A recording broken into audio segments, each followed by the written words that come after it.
Hello नमस्कार friends, कैसे हैं आप सब दोस्तों। स्वागत है आपको अपने YouTube channel Pradeep vacancy zone में। यहाँ पर देख सकते हैं दोस्तों, जो वैकेंसी आई है CSIR का, उसमें बहुत सारे पोस्ट है पैरामेडिकल के, जिसके बारे में आज बात करने वाले हैं दोस्तों।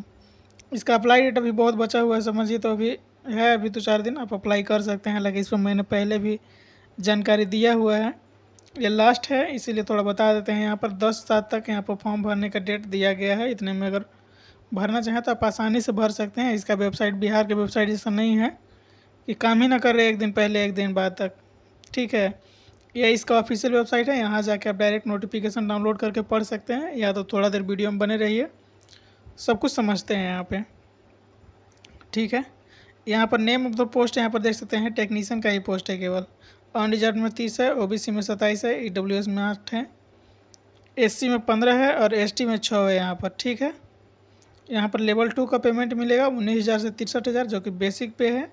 आपको 38,500 पर मंथ, यानी कि पूरे लाइफ टाइम अगर एवरेज निकाला जाए तो मिलेगा। अनरिजर्व कैटेगरी जो है उनको 28 साल अपर एज लिमिट रखा गया है। अब बात करते हैं दोस्तों पोस्ट का। इन नोटिफिकेशन थोड़ा स्क्रॉल करके ऊपर की हैं, इसलिए यहाँ पर देख सकते हैं। जो लैब टेक्नीशियन का है, टेक्नीशियन ग्रेड 1 में यहाँ टोटल पोस्ट कोड 122 है। यहाँ टेक्नीशियन 1 का है, देख सकते हैं, नंबर ऑफ पोस्ट 1 है। ESM जो कि अनरिजर्व में 1 पोस्ट है यहाँ पर लैब टेक्नीशियन के लिए। यहाँ पर क्या क्या क्वालिफिकेशन होना चाहिए, SSC 10th स्टैंडर्ड होना चाहिए, यानी कि 10th होना चाहिए आपके पास, प्लस में 2 ईयर 55 मार्क्स के साथ, प्लस में 2 ईयर फुल टाइम एक्सपीरियंस होना चाहिए in apprentice training in a recognize institute in clinical या मेडिकल टेक्निकल क्राइटेरिया में। केवल 2 साल का एक्सपीरियंस होना चाहिए, 10th प्लस 2 साल का एक्सपीरियंस, या 10th होना चाहिए प्लस में 3 ईयर वर्क एक्सपीरियंस होना चाहिए यहाँ पर, तब आप इस फॉर्म को अप्लाई करने के लिए एलिजिबल है यहाँ पर, ठीक है। ये तो पहला हो गया। एक्सरे टेक्नीशियन के लिए भी यहाँ पर देख सकते हैं दोस्तों, एक्सरे टेक्नीशियन के लिए भी दिया गया है। 10th होना चाहिए प्लस में मिनिमम 55 मार्क्स के साथ, या सर्टिफिकेट होना चाहिए इन एक्सरे टेक्नीशियन में, तब आप इस फॉर्म को भर सकते हैं। दूसरा है कि SSC 10+2 होना चाहिए, SSC 10th होना चाहिए, यानी कि 10th होना चाहिए, प्लस में अप्रेंटिस ट्रेनिंग 2 साल का होना चाहिए एक्सरे टेक्नीशियन ट्रेड में।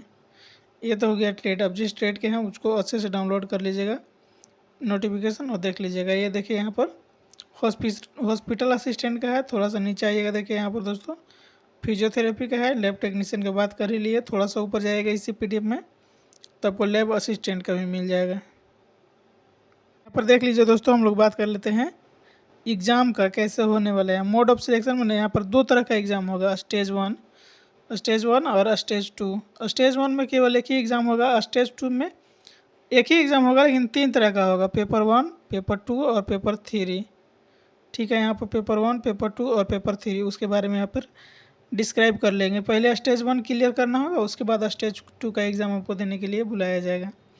स्टेज 2 में यहाँ पर देख सकते, पेपर 1 सबसे पहला जो है, स्टेज 2 के एग्ज़ाम में आपको 2.5 घंटा का समय मिलेगा। SSC मतलब 10th समझ ही गए हैं। और जो आपका ट्रेड है वो होना चाहिए, 150 को क्वेश्चन रहेगा टोटल, ये आपको दिया गया है जो सबसे ऊपर में है। अब यहाँ पर पेपर 1, पेपर 2 और पेपर 3 यहाँ पर देख सकते हैं दिया हुआ है। पेपर 1 जो है ना, पेपर 1 के लिए आपको 1 घंटा टाइम में दिया जाएगा, यहाँ पर 1 घंटा टाइम दिया जाएगा। मेंटल एबिलिटीज़ क्वेश्चन रहेगा 50 को, और टोटल क्वेश्चन जो रहेगा वो 2 नंबर का रहेगा, और 100 मार्क्स का टोटल क्वेश्चन रहेगा एक, यानी कि एक क्वेश्चन पर 2 नंबर रहेगा। और ये जो पहला पेपर होगा इसमें नेगेटिव मार्किंग नहीं होगा। लेकिन अब जो सेकेंड पेपर होगा, सेकेंड पेपर में आपको 25-25 क्वेश्चन पूछे जाएंगे इंग्लिश और जनरल अवेयरनेस से, जिसमें 75-75 मार्क्स दिया जाएगा, यानी कि एक क्वेश्चन पर 3 ही मार्क्स दिया हुआ रहेगा, और इस पर 1 मार्क्स का नेगेटिव मार्किंग रहेगा यहाँ पर, ठीक है। इसके लिए आपको टाइम दिया जाएगा मात्र 30 मिनट। और जो पेपर 3 आता है, पेपर 3 में आपको, पेपर 3 में 1 घंटा की टाइम दिया जाएगा, 50 को क्वेश्चन रहेगा। कंसर्न सब्जेक्ट यानी कि अपना टेक्निकल सब्जेक्ट से क्वेश्चन रहेगा। एक क्वेश्चन 3 नंबर के रहेगा, यानी कि 150 नंबर के प्रत्येक क्वेश्चन रहेगा। यहाँ पर भी नेगेटिव मार्किंग है दोस्तों। अगर ये क्वेश्चन गलती करते हैं तो आपको नेगेटिव मार्किंग मिलेगा। एज लिमिट के लिए बात कर ले दोस्तों, तो मिनिमम 18 और मैक्सिमम जो अनरिजर्व कैटेगरी के हैं उनको 28 साल पार नहीं होना चाहिए, तब आप फॉर्म को भरने के लिए अप्लीकेबल हैं। यहाँ पर 5 साल एज रिलैक्सेशन दिया जा रहा है जो गवर्नमेंट में काम किए हैं उन लोगों के लिए। और भी एज रिलैक्सेशन SC ST को यहाँ पर देख सकते हैं 5 साल है, OBC को 3 साल मिलने वाला है, जो नॉन क्रीमी से आते हैं उन लोगों के लिए। यहाँ पर फाइनल एज रिलैक्सेशन दिया गया है कि जो शेड्यूल कास्ट है यानी SC ST को 5 साल मिलेगा, OBC जिनका NCL है उनको 3 साल मिलेगा, अनरिजर्व जो PWM में 10 साल, और जो SC ST आते हैं उनको 15 साल, और OBC जो NCL में आते हैं उनको 13 साल छूट मिलने वाला है दोस्तों। एक सर्विसमैन को भी यहाँ पर 3 साल छूट मिलने वाला है एज रिलैक्सेशन के तौर पर। और भी बहुत सारा है, यहाँ पर आपको देख लेना है। स्पोर्ट्स कोटा से जो आते हैं SC ST में कैटेगरी में उनको 10 साल छूट मिलेगा, और अनदर कैटेगरी के लिए कोई यहाँ पर एज रिलैक्सेशन नहीं दिया गया है।